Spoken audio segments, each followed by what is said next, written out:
Nope, this isn't Kante's wedding. This is Kante at a Chelsea fan's daughter's wedding. And this just shows how humble Kante can be.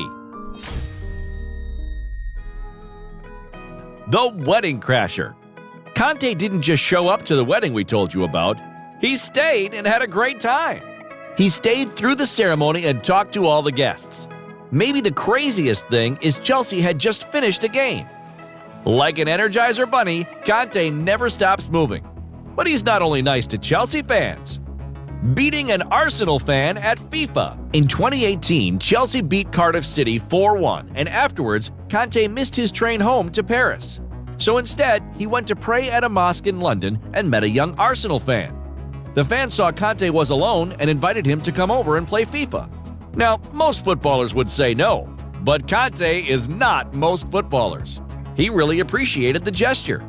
He said yes, and then he went back and spent 2 hours with the Arsenal fan and his brother. It's Islamic teaching to invite guests to your house for dinner, so I asked him. He came with me and my brother because he was on his own and said he was only going to go home anyway. He beat us all at FIFA, and then we watched Match of the Day. It was a really nice evening. Maybe Kante's not as nice as people say. He went over to some guy's house and didn't even let him win a game of FIFA? Come on, Ngolo. Taxes.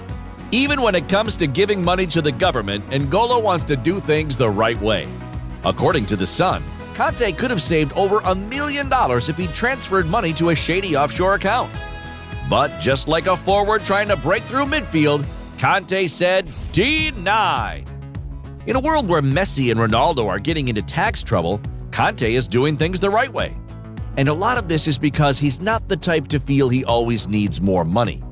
Kante wanted to jog to training, but in the end, he bought a humble Mini instead of a flashy car after Jamie Vardy convinced him he couldn't run everywhere.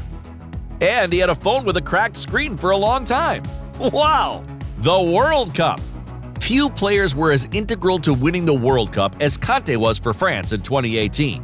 He made sure Pogba, Mbappe, and Griezmann could play freely in attack. And when the final was over and the trophy was won, few players had more of a right than Kante to raise the trophy. But he didn't at first, because he was too shy to ask. It was his teammate Zonzi who had to urge the other players to let Kante take the trophy in his hands. It seems he just wanted his teammates to enjoy the trophy first. Kante's modesty and humility is just a breath of fresh air. He is the exact opposite of a lot of players today who are really into money. But rather than trying to buy beautiful things, Kante loves to make beautiful gestures. And that's why he is one of a kind.